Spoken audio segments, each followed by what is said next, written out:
2019년부터 시작해 전 세계 사람들을 고통으로 몰아넣은 코로나 바이러스. 이 코로나 바이러스는 축구계에도 큰 영향을 미치고 있는데요. 그러다 보니 축구계에서 여러 이변들이 발생하고 있습니다.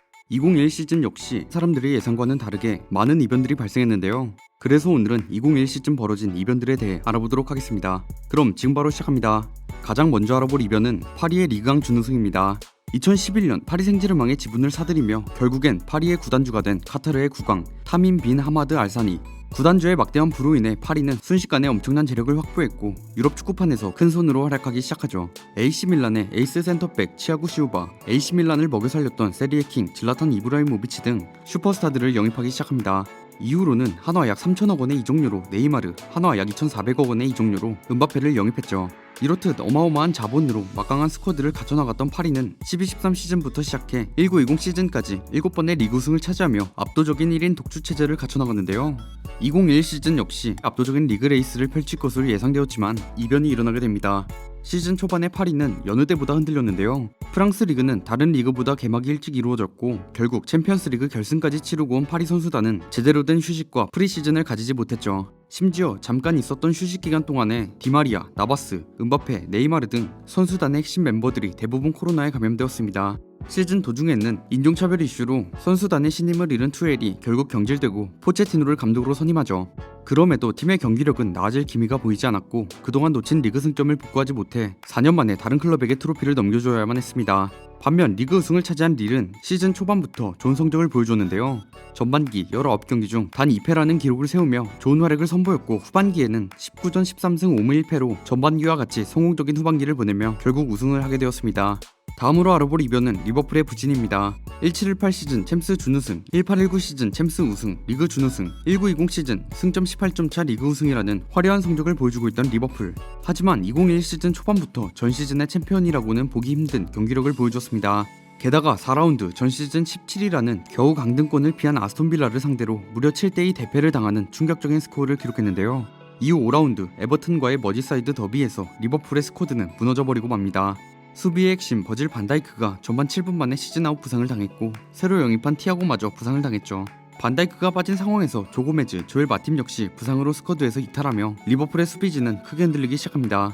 이후 시즌 중반에는 홈 6연패라는 안필드 깡패의 모습은 사라졌고 리그 8위로 추락하는 최악의 시기를 보냈죠. 이 시기 리버풀에게 챔스 진출은 고사하고 유로파리그 진출권을 목표로 해야 하는 부진한 모습을 보이는데 그러나 연승으로 순위를 차차 끌어올렸고 결국엔 챔피언스 리그에 기적적으로 진출에 성공하였습니다. 리버풀이 유로파리그 진출을 걱정해야 할 상황까지 간 것도 큰 이변이었지만 그 상황에서 기적적으로 챔스에 진출했다는 것도 큰 이변이었죠. 다음으로 알아볼 이변은 첼시의 챔스 우승입니다. 19-20 시즌에 이어 프랭크 램파드 감독이 이끄는 첼시는 정말 최악의 전반기를 보냈는데요.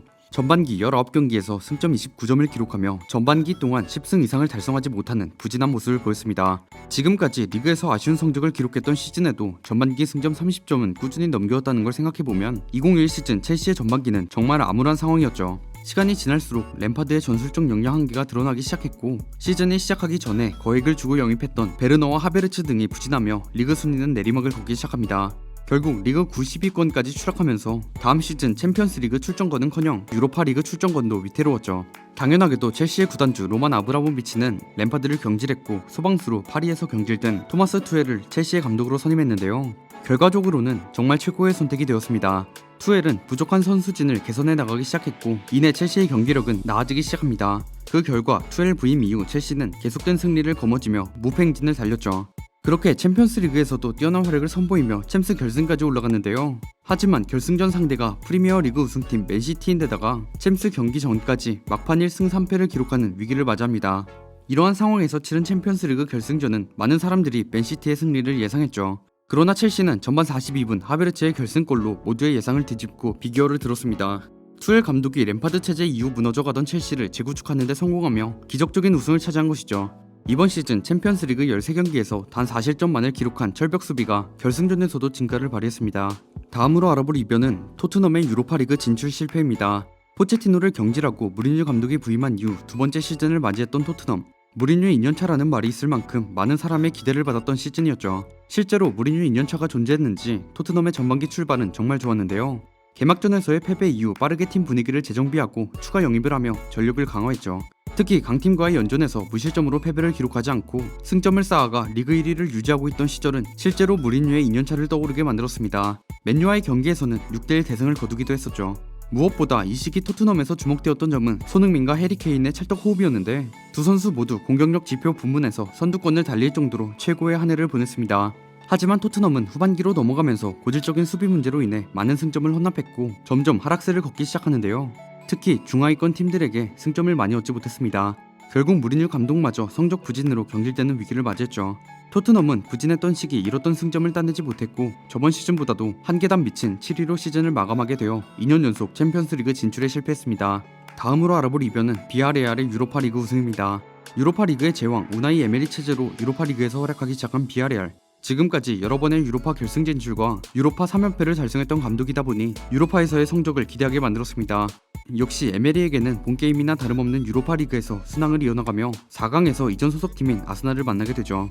4강 본인을 경질한 아스날을 상대로 1차전 승리와 2차전 무승부로 비아레알의 팀 통산 첫 유럽 대항전 결승 진출을 이끌어냈습니다. 하지만 유로파리그 결승 상대는 잉글랜드 리그의 맨체스터 유나이티드였는데요. 아무리 유로파 리그의 제왕인 에메리가 있다고 해도 객관적으로 맨유보다 떨어지는 전력을 갖추고 있던 비아레알의 패배가 더 유력해 보였습니다. 그렇게 시작한 맨유와 비아레알의 결승전. 비아레알은 강적인 맨체스터 유나이티드를 상대로 연장전까지 동점을 유지하였고 결국 승부차기 끝에 대화의 실축으로 비아레알이 우승을 차지했습니다. 비아레알은 21-22 시즌 챔피언스리그 본선 1포트 출전권을 획득함과 동시에 100년 가까운 구단 역사상 처음으로 제대로 된 메이저 대회 우승컵을 국제대회를 통해 획득하는 기쁨을 맞이했죠. 에메리는 유로파리그 4회 우승을 달성하며 역대 최다 유로파리그 우승 감독이란 역사를 쓰게 되었습니다. 다음으로 알아볼 이변은 AT 마드리드의 라리가 우승입니다. 19-20 시즌 기대와는 다르게 정말 좋지 못한 모습을 보인 AT 마드리드. 하지만 19-20 시즌 후반부터 마르코스 요렌테의 공격적인 재능이 폭발하기 시작하면서 성적을 끌어올리기 시작합니다. 결국 2021 시즌 초반 무패를 이어가며 레알 마드리드, 바르셀로나를 제치고 라리가 1위를 굳건히 지켜나갔죠.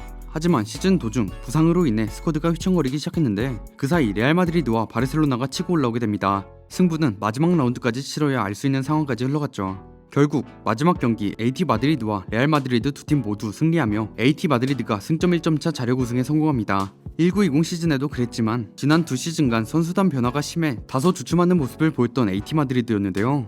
당장 이번 시즌은 아니었지만 디에고 고딘, 리카 에르난데스, 로드리, 앙투안 그리즈만, 토마스 파티 등의 주축 멤버들이 이탈했습니다.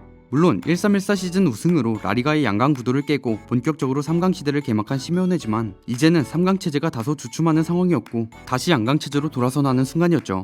하지만 그 순간에 시메오네는 7년 만에 라리가를 정복하며 3강 체제를 굳건히 다졌습니다. 지금까지 2021 시즌 이변에 대해 알아봤습니다. 이 영상에서 소개해드린 이변 외에 여러분들이 생각하시는 2021 시즌 이변이 있으시다면 댓글 남겨주시면 감사하겠습니다. 저는 지금까지 월간베스트였습니다. 감사합니다.